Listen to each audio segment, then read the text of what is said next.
One question we often get about the Assumption is, what historical evidence do we have that the early church believed in the Assumption of Mary? There is solid historical evidence that the early church believed in the Blessed Mother's Assumption. Though there are two tombs associated with Mary in Jerusalem and Ephesus, respectively, two places that she lived, there is no testimony regarding her post-mortem body and related relics. This is striking because Jesus had no greater disciple than his mother, and yet, unlike other saints of the early church, including Saint Peter, there is zero historical evidence regarding relics of Mary. This absence of relics in particular, and the Blessed Mother's body in general, illustrates the early church believed Mary was indeed assumed into heaven, body, and soul. In Saint Epiphanius' classic Panarion, Breadbox, or Refutation of All Heresies, written about AD 350, this early church father affirms belief in the Assumption. Like the bodies of the saints, however, she has been held in honor for her character and understanding. And if I should say anything more in her praise, she is like Elijah, who was virgin from his mother's womb, always remained so, and was taken up, but has not seen death.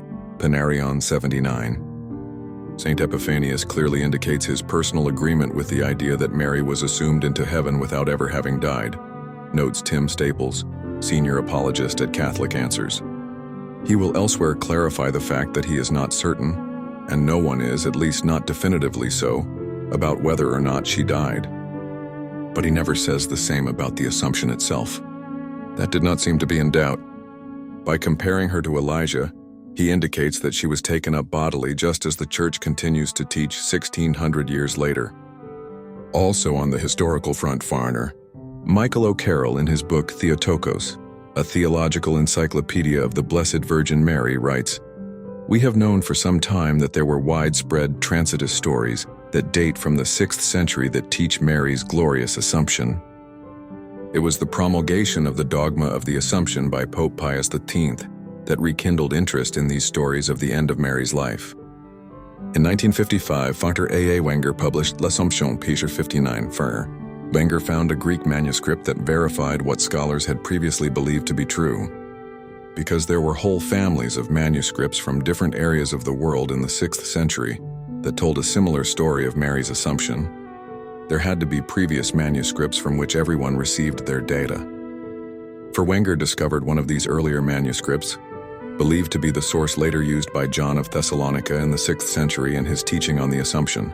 Dr. O'Carroll continues, "Some years later, Monsieur Heibach Rheinisch added to the dossier an early version of Pseudo Melito, the most influential text in use in the Latin Church. This could now, it was clear, be dated earlier than the 6th century. V. Aris claimed to have found an Ethiopian version of it, which he published in 1973. Its similarity to the Irish text gave the latter new status.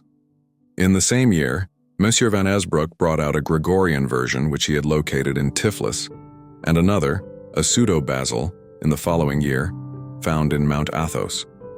Much still remains to be explored. The Syriac fragments have increased importance, being put as far back as the 3rd century by one commentator. The whole story will eventually be placed earlier, probably in the 2nd century. This is significant. Recently discovered Syriac fragments of stories about the Assumption of Mary have been dated as early as the 3rd century, and there are undoubtedly more manuscripts to be found. It must be remembered that when we are talking about these Transitus stories, we are not only talking about ancient manuscripts and fragments of manuscripts, but we are talking also about two different families of manuscripts written in 9 languages.